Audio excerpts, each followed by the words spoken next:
네, 하나님 말씀 함께 봅니다. 함께 보실 하나님 말씀은 사도행전 1장 1절에서 11절 말씀입니다. 사도행전 1장 1절에서 11절 말씀.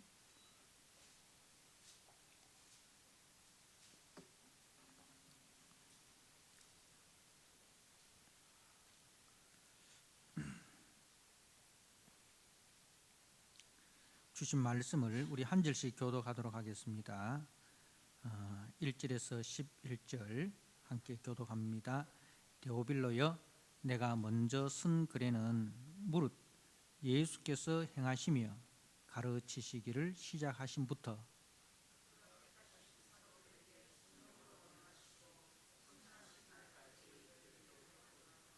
그가 고난 받으신 후에 또한 그들에게 확실한 많은 증거로 친히 살아 계심을 나타내사 40일 동안 그들에게 보이시며 하나님 나라의 일을 말씀하시니라.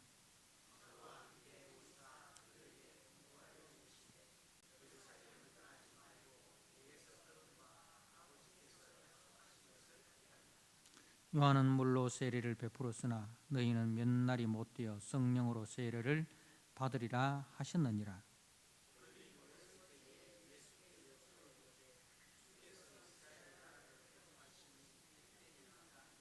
이르시되 때와 시기는 아버지께서 자기의 권한에 두셨으니 너희가 알 바 아니요.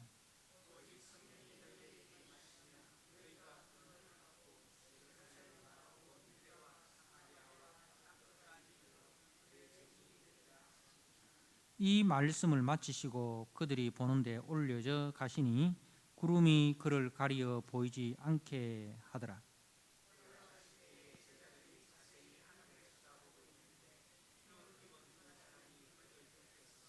같이 읽겠습니다. 이르되 갈릴리 사람들아, 어찌하여 서서 하늘을 쳐다보느냐?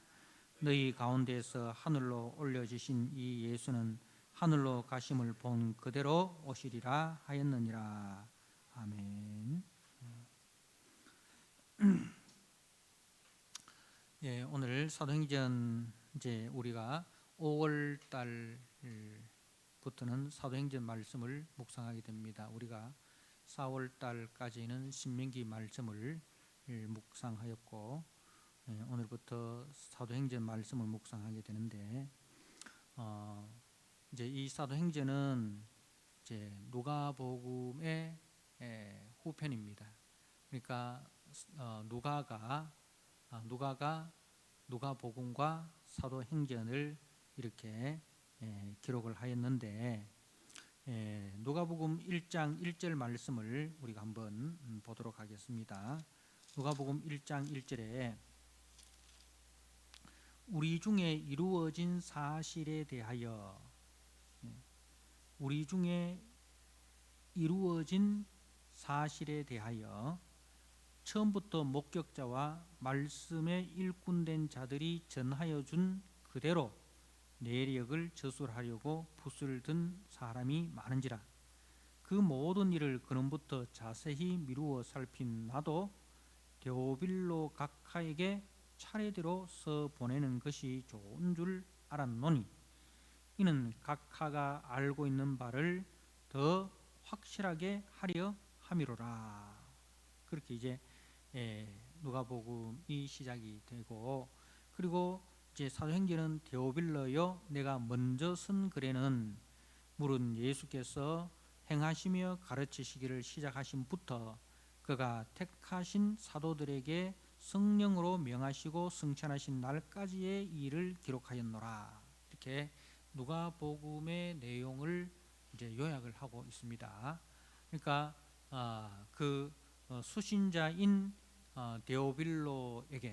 데오빌로라는 이 인물은 이제 그 데오스 필로스, 이렇게 해서 데오스 하나님, 필로스 사랑, 이 하나님을 사랑하는 자라는 이름인데, 이 사람이 누구인지는 정확히 알려지지 않고 있지만 어떤 사람들은 이야기하기를 황제의 사촌 동생이라고도 말하는 사람이 있습니다. 그러니까 이분은 어떻든 지위가 굉장히 높은 분이죠. 데오빌로 각하라고 하였으니까.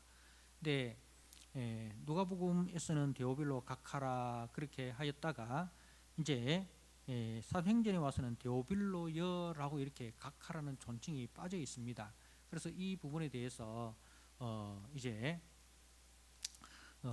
왜 그러냐, 여러 설 중에 하나가 이 누가복음을 기록할 때 이 데오빌로는 이제 그 구도자였다.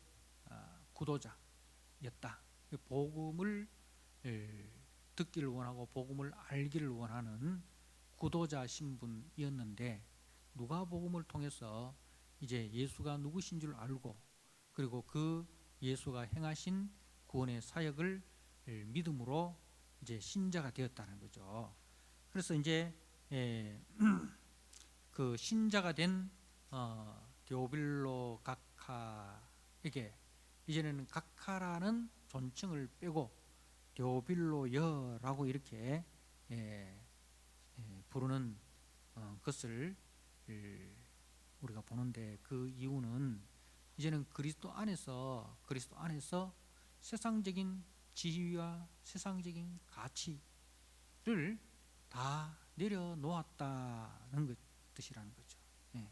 세상에서 내가 어떤 지위에 있고 세상적으로 내가 어떤 가치가 있고 하는 그런 세상적 기준과 가치를 내려놓고 이제는 그리스도 안에서 하나님 나라 백성으로서 동등한 형제라는 거죠. 동등한 형제요, 동일한 사명을 받은 사명자로서 지금 서 있다. 그렇게 이제 학자들은 이야기를 합니다. 굉장히 우리에게 주는 그런 유익한 말씀이죠. 우리가 교회라는 곳은 세상의 기준과 가치를 가지고 사람을 만나고 사람을 사귀는 것이 아니라 이제는 그 세상의 기준과 가치를 다 내려놓고 하나님 나라 기준과 가치 안에서 우리가 만나는 곳이다. 그죠? 그래서 그 교회 안에서는 자기 자랑이나 또 자기 주장이나 자기 영광이나 이런 것이 다 배설물과 같다는 거죠. 바울이 그리스도를 알기 전에 자기가 자랑했던 내가 유대인이요 베냐민 지파요 8일 만에 할례를 받았다, 내가 가말리엘 문화에 있었다, 이런 세상적인 그 가치와 자랑들을 다 배설물로 여기고 그리스도를 아는 지식이 가장 고상하다. 그래서 그리스도 안에서 우리가 형제요, 그리스도 안에서 우리가 자매요, 그리스도 안에서 우리가 동일한 사명을 받은 사명자다. 이 이제 마음을 가지는 것이 복음을 아는 사람의 자세이다는 것이죠. 그래서 이제 이 사도행전은 우리가 아시다시피 이제 예수님이 승천하시고 난 이후에 오순절 성령을 보내셔서 그 성령을 통하여 이제 교회가 세워집니다. 그러니까 이제 예수님 이 부활 승천 이후에 주후 한 30년 이후가 되겠죠. 그리고 이제 이 사도행전의 끝이 이 사도 바울이 드디어 로마에 도착해 가지고 그 로마에서 새 집을 얻어 가지고 복음을 전하는 것으로 끝을 맺고 있습니다. 사도행전 28장 30절에 바울이 온 이태를 자기 새 집에 머물면서 자기에게 오는 사람을 다 영접하고 하나님 나라를 전파하며 주 예수 그리스도에 관한 모든 것을 담대하게 거침없이 가르치더라. 이렇게 이제 로마에까지 드디어 이제 예수님께서 말씀하신 오직 성령이 너희에게 임하시면 너희가 권능을 받고 예루살렘과 온 유대와 사마리아와 땅 끝까지 이 제국의 심장부인 그 로마에까지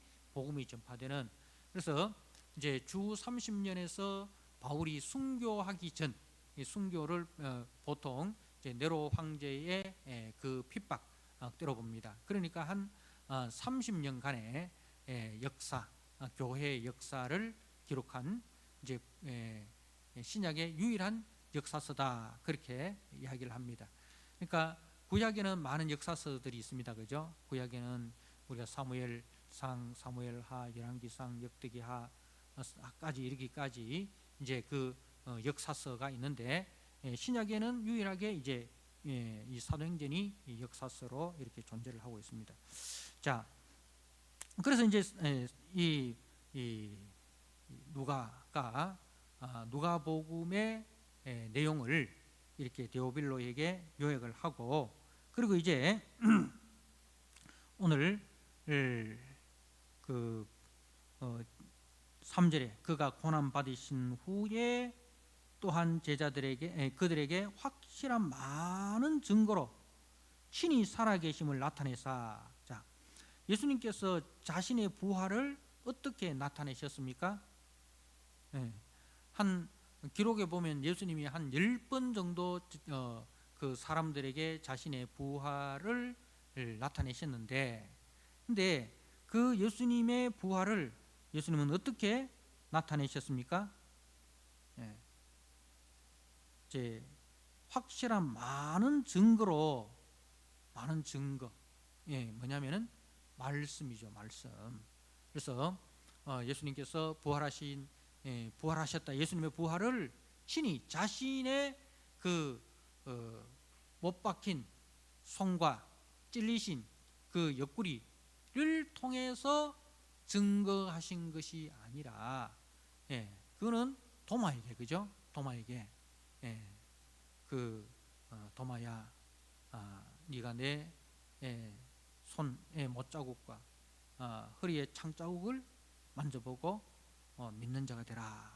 그렇게 이제 도마를 제외한 이제 다른 모든 증거에서는 예수님께서 구약의 말씀을 들어서, 그죠?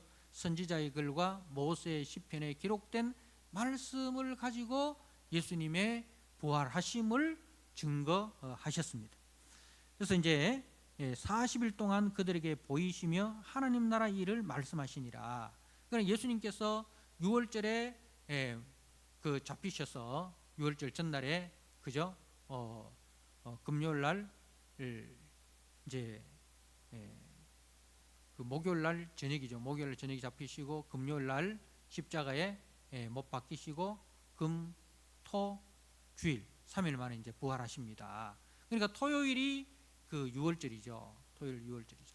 그러니까 6월절에서 지금 예수님이 지금 승천하신 날은 무슨 절기죠? 오순절이죠. 그 6월절과 오순절 사이는 며칠이죠? 6월절과 오순절 사이는 며칠일까요? 예? 성경에 보니까 40일 동안 이렇게 되어 있으니까 40일인 줄 알고 계시는 분이 계시는데 50일입니다. 그래서 이제 6월절에서 오순절까지는 50일이에요. 이제 6월절 그다음에 그 주일, 6월절 그리고 주일이죠. 그 주일은 그 무슨 절기냐면 초실절입니다. 초실. 안식 후 첫날 초실절. 이 초실절 날에는 이제 보리의 첫 수확을 이제 제사장에게 바치는, 성전의 제사장에게 바치는 절기가 초실절입니다. 그러니까 초실절은 처음 열매를 드리는 날이에요. 보리의 첫 수확. 그래서 이제 예수님의 그 초실절에 부활하신 거잖아요. 이 초실절의 의미가 첫 수확이라는 거죠. 그래서 예수님은 부활의 첫 열매, 부활의 첫 열매. 그래서 6월절 그다음에 이제 초실절인데, 그 초실절은 예수님의 부활의 첫 열매 되심이고, 그리고 이제 6월절에서 오순절까지가 오순절인데, 그 오순절에는 뭐 하는 절기냐면 그 미래 추수가 본격적으로 시작되는 거예요. 미래 추수가 본격적으로 시작되는 거예요. 그래서 이제 오순절에 성령님이 강림하셔서 지난주에 우리가 누가복음 이야기했잖아요. 누가복음 10장에 예수님께서 9장에서 누가복음 9장에서 12제자 파송하시고 누가복음 10장에서 70인 제자를 파송하시고, 그죠? 70인 제자 파송하시면서 이제 뭐라고 말씀하십니까? 추수할 곡식은 많되 추수할 일꾼이 부족하도다. 그래서 추수할 일꾼을 보내달라 기도해라 하잖아요. 그래서 그 추수할 일꾼이 이제 드디어 오순절 성령 세례를 받은 교회로부터 추수할 일꾼들이 세워지고, 그 추수할 일꾼들이 이제 예루살렘과 온 유대와 사마리아와 땅 끝까지 이르러 복음의 추수를 이제 하는 것을 우리에게 보여주고 있습니다. 그래서 예수님은 40일 동안 제자들에게 하나님 나라 일을 말씀하셨습니다. 하나님 나라 일이라는 것은 뭐예요? 예수님께서 우리 죄를 위하여 십자가에 죽으시고 3일 만에 부활하시고 그리고 승천하시고 그 이후에 예수님이 이 하늘로 올라가셔서 누굴 보내십니까? 보혜사 성령을 보내시는 거죠. 요한복음에 말씀하셨던 것처럼 보혜사 성령을 보내셔서 그 보혜사 성령을 통해서 이제 이제 새로운 새 창조의 역사가 일어나는데요. 성경에 보면 시작이라는 세 가지 시작이 있습니다. 태초에 하나님이 천지를 창조하시니라. 천지의 시작, 창세기 1장 1절이죠. 그 다음에 구속의 시작이 있습니다. 요한복음 1장 1절, 태초에 말씀이 계시니라. 그가 하나님과 함께 계셨고 하시는 그 예수님으로부터 이제 시작되는 구속의 시작. 그리고 이제 사도행전 2장에 오순절 성령이 임하셔서 이제 복음의 복음 전도가 시작이 되죠. 복음 전도가. 그래서 오순절에 성령 세례를 받고 뭘 합니까? 새 방언을 말하며 새 방언의 내용이 베드로의 설교입니다. 새 방언이라는 것은 이제 고린도 교회에서 일어났던 방언의 은사와는 다른 거예요. 고린도 교회에서 일어났던 방언의 은사는 통역이 필요한 사람들이 알아듣지 못하는 언어였지만, 사도행전 2장의 새 방언은 각 나라 사람들이 자기 나라의 말로 복음을 듣게 되는 거예요. 그러니까 그것은 외국어. 그래서 새 방언을 이야기를 하는데 이 새 방언을 통해서 각 나라의 언어로 복음이 전파되는 거예요. 그래서 이제 그 원래는 언어가, 하나님께서 인류에게 주신 언어가 몇 개였습니까? 하나였습니다. 그죠? 우리가 창세기 보면 창세기 10장까지는 사람들이 하나의 언어를 썼어요. 그 언어가 어느 나라 언어인지는 알 수 없습니다만은 어떤 사람은 우리 한국어를 최초의 언어다라고 이야기하는 분들도 계십니다. 그랬으면 참 좋겠습니다만은 제가 봤을 때는 그건 아니라고 생각합니다. 네, 어떻든 이제 처음에는 하나님께서 언어를 하나만 주셨어요. 그런데 언어가 이렇게 달라지게 된 계기가 뭐예요? 바벨탑 사건입니다. 그죠? 바벨탑 사건. 그래서 그 바벨탑 사건을 통해서 하나님께서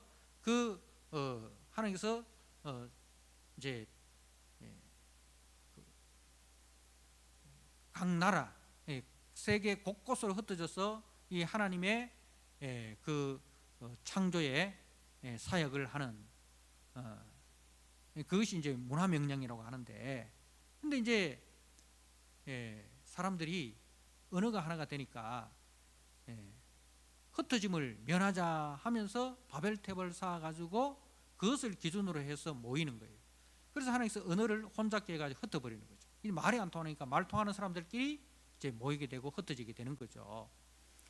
근데 이제 이 새 방언을 통해서 하나님께서는 이제는 흩어진 그 죄로 말미암아 흩어진 그 백성들을 이제는 하나의 언어를 통해서, 복음의 언어를 통해서 하나로 모으시는 거예요.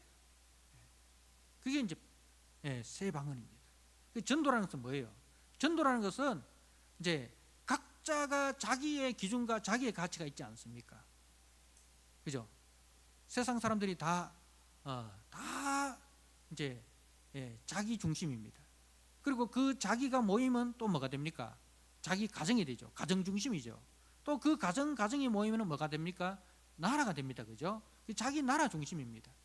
그러니까 우리가 이제 뭐 축구나 야구나 이런 거 보면은 삼성하고 저기 롯데하고 야구하면 대구 사람은 삼성을 응원하고 부산 사람들은 롯데를 응원합니다.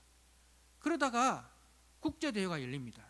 국제대회가 열려가지고 이제 삼성의 선수들, 롯데 선수들 다 모아가지고 일본 선수들하고 이제 야구 대회를 합니다.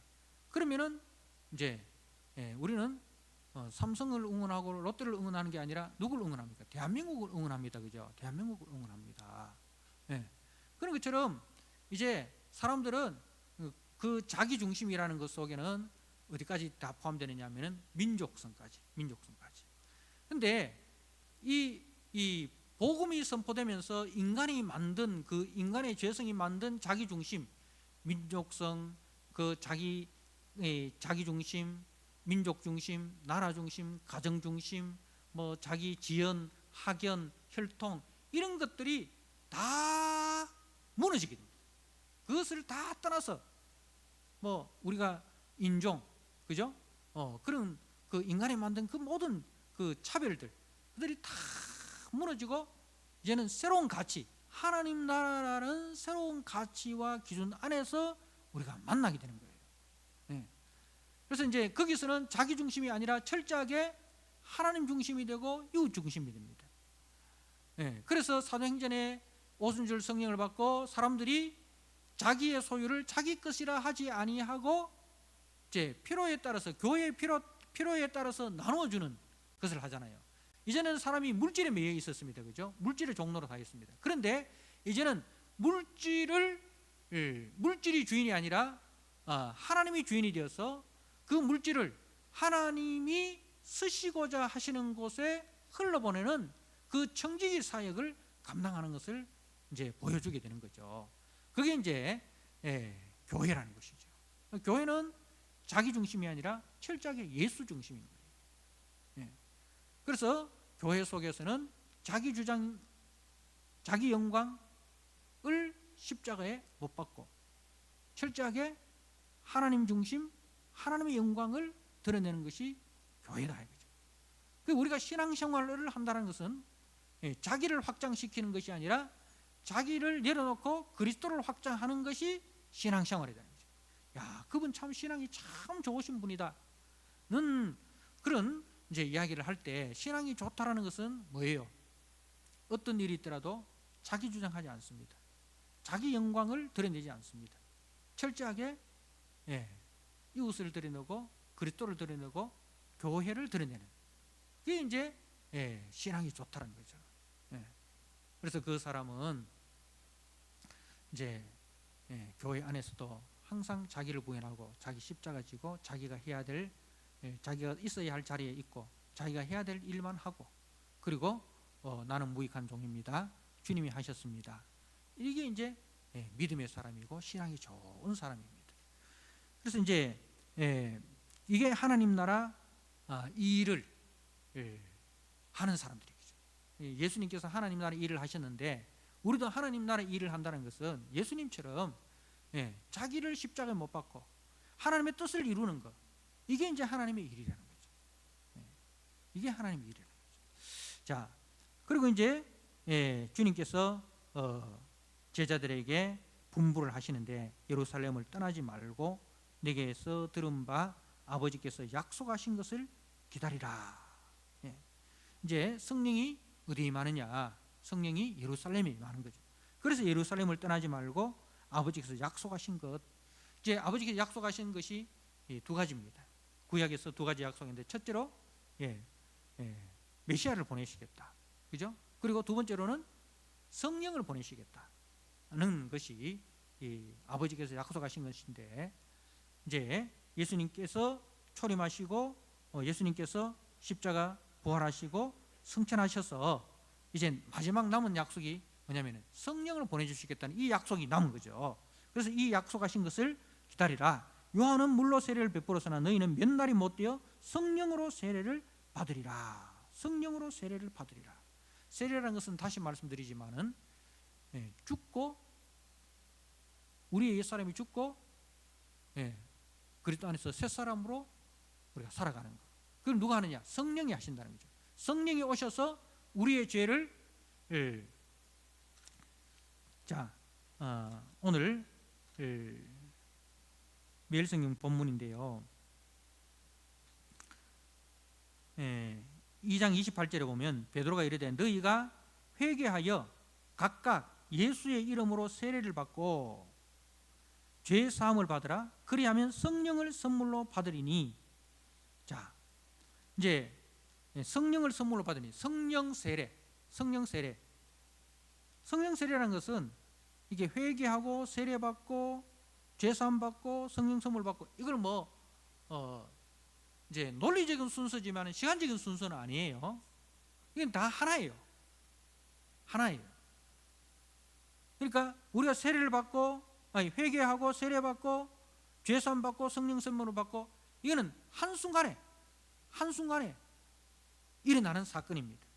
그래서 세례를 받는다는, 우리가 이제 성령 세례를 받는다는 것은 성령이 우리에게 임하시면 어떤 역사가 일어나느냐? 내가 하나님 앞에서 죄인인 줄을 깨닫게 되는 거예요. 알게 되는 거예요. 자기 자랑하던 사람이 성령이 임하면 뭐가 보입니까? 자기 죄가 보입니다.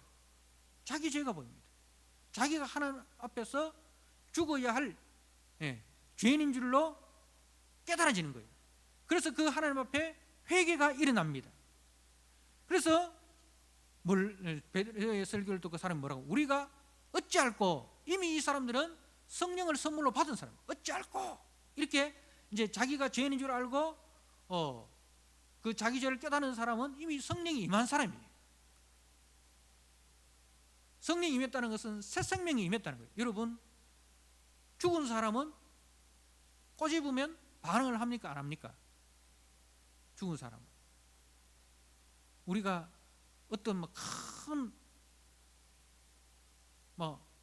로또가 당첨됐다, 이게 생시냐 꿈이냐 하면서 어디를 꼬집어 봅니까? 그런 일이 없어서 한 번도 꼬집어 본 적이 없죠. 그런 일이 있으면 볼을 한번 꼬집어 보고 허벅지를 한번 꼬집어 보고, 저도 그렇게 해본 적은 없고 TV에 보니까 그렇더라고요. TV에 보니까 볼을 한번 꼬집어 보고 허벅지를 한번 꼬집어 보고 아야 하니까 이게 꿈이 아니고 생시네, 그죠?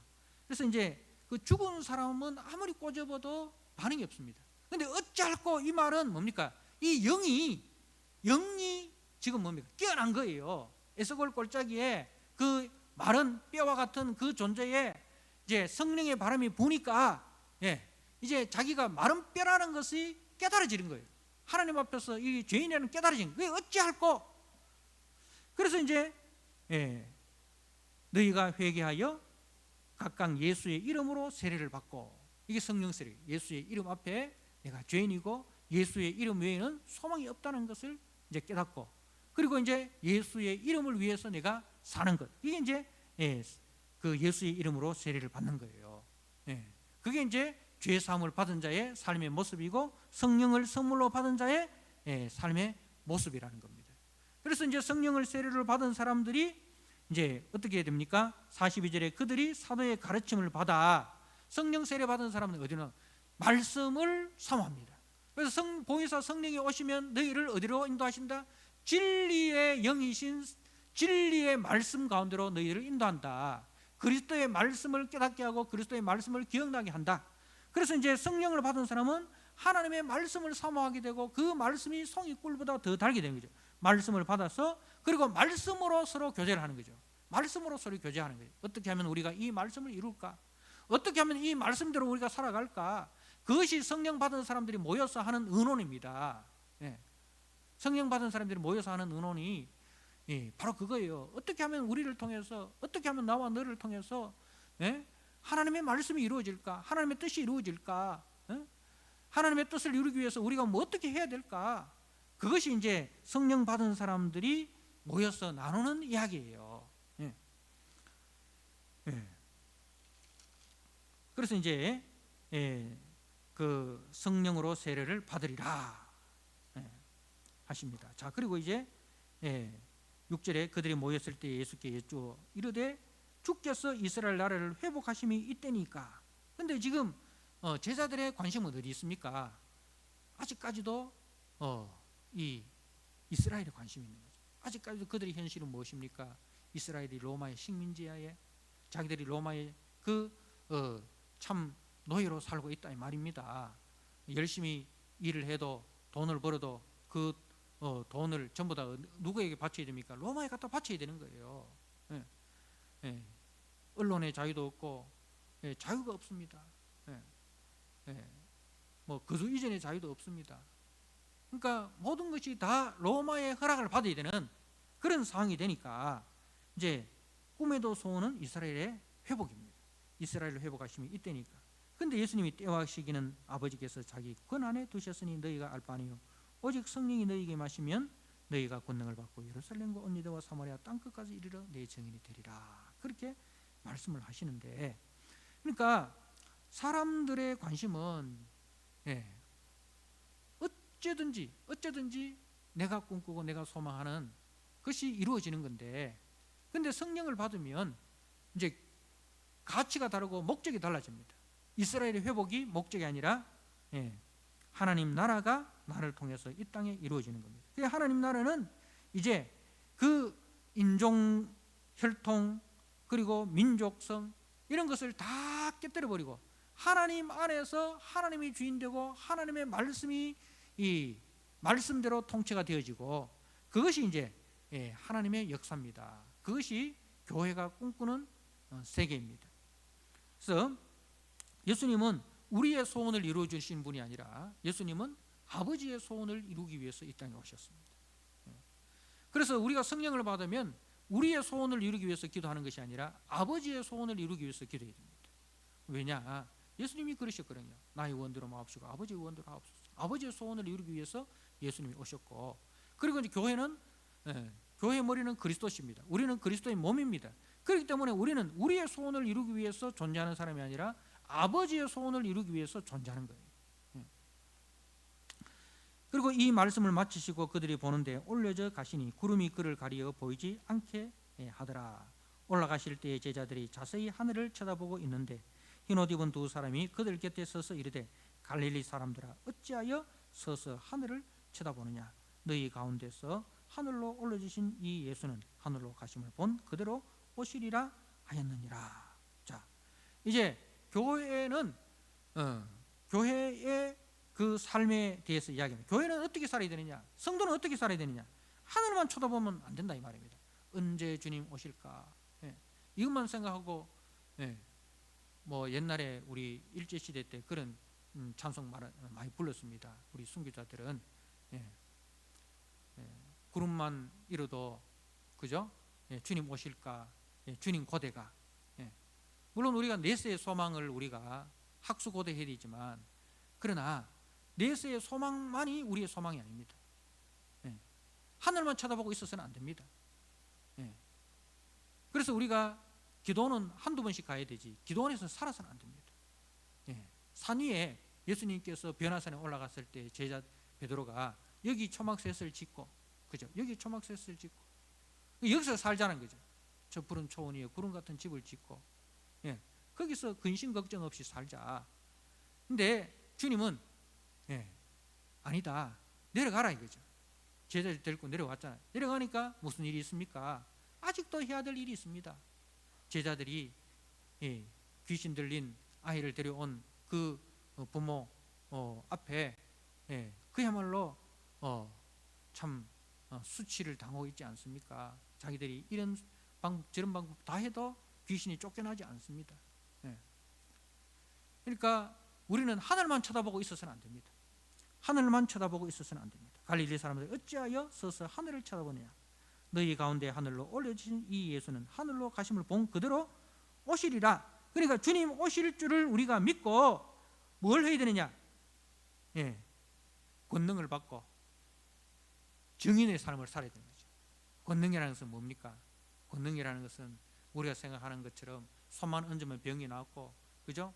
우리가 명하면 귀신이 떠나가고 막 이런 이적과 기사만이 권능이 아니라, 그것도 권능이지만 그 권능의 목적은 뭐예요? 예수가 그리스도임을 증거하는 데 목적이 있는 거예요. 그 권능은 어떤 상황에서든지 예수가 그리스도임을 믿고 어떠한 상황에서도 예수를 부인하지 않고 그 예수의 증인으로 사는 것이 권능이에요. 그래서 이제 스데반이 예수 복음을 전하다가 돌에 맞았지 않습니까? 돌 던질 때 어떻게 합니까? 그 돌이 스펀지가 됩니까? 예수 믿는 사람은 돌 맞아도 안 아픕니까? 아프죠. 아프지만은 그러나 돌에 맞으면서까지 뭘 전하는 거예요? 복음의 증인으로 사는 것. 그게 권능입니다. 그러니까 권능이라는 것은 우리가 앞으로 예수 믿고 살아가면 어떤 어려움도 안 당할 것이다. 그게 아니라 어떤 어려움을 당해도 예수가 그리스도인 것을 포기하지 않고 예수가 그리스도임을 어떤 상황에서도 우리가 전하는 것. 살든지 죽든지 내 몸에서 그리스도가 존귀되기를 원하노라. 그렇게 사는 것이 권능이라는 거죠. 그런 사람을 히브리서에서는 세상이 감당치 못할 사람이다. 세상이 감당치 못하는 사람이다. 그러니까 세상의 수단과 세상의 방법으로 회유되는 게 아니다 이 말입니다. 세상의 방법은 뭡니까? 당근과 채찍 아닙니까? 그죠? 어떤 사람은 당근 앞에서 무릎 꿇고 어떤 사람은 채찍 앞에서 무릎 꿇고. 그런데 예수 믿는 사람은 당근을 줘도 무릎 꿇지 않고 채찍을 때려도 무릎 꿇지 않고, 그죠? 그 세상의 어떤 수단과 방법에 통제가 안 되는 거예요. 그 세상이 감당치 못하는 거죠. 이 사람들은 당근을 줘도 예수, 채찍을 맞아도 예수. 오직 예수만이 우리의 소망입니다. 예수만이 우리의 구원자십니다. 그게 이제 권능이라는 거죠. 그래서 그 하늘로 가심을 본 그대로 오시리라. 예수님 주님 다시 오실 그날까지 우리가 해야 될 일은 증인의 삶이라는 거죠. 그래서 그 삶을 살아갔던 사람이 바울 아닙니까? 그죠? 나의 달려갈 길과 주 예수께 받은 사명 곧 하나님의 은혜 복음 증가하는 일을 마치려면 나의 생명을 조금 더 귀한 것을 여기지 아니하노라. 그렇게 이제 고백했고, 그리고 이제 디모데후서 4장에서 나는 선한 싸움을 싸우고 달려갈 길을 마치고 믿음을 지켰으니 이제 이후로는 의의 미루건을 바라보느라. 그 순교의 제물의 자리에서 당당하게, 그죠? 당당하게 그 고백을 하고 순교의 현장으로 가지 않습니까? 그러니까 이게 권능이라는 거죠. 사랑하는 성도 여러분, 사도행전은 28장에서 그치는 것이 아니라 오늘 저와 여러분을 통해서 계속해서 이제 이 하나님 나라의 일은 전파되고 있습니다. 그래서 주님 다시 오실 그날까지 우리에게 주어진 사명, 주의 복음의 증인으로 땅끝이 됩니까? 우리가 예수 믿는 멀리 갈 생각하지 말고 우리 교회의 자리에서, 우리 가정의 자리에서, 우리 삶의 일터의 자리에서 그것이 나의 땅끝이다, 나의 땅끝이다 생각하시고 그 속에서 예수가 그리스도이심을 우리의 말과 우리의 삶으로 증가하시는 그런 저와 여러분 되시기를 주님의 이름으로 부탁드립니다. 아멘.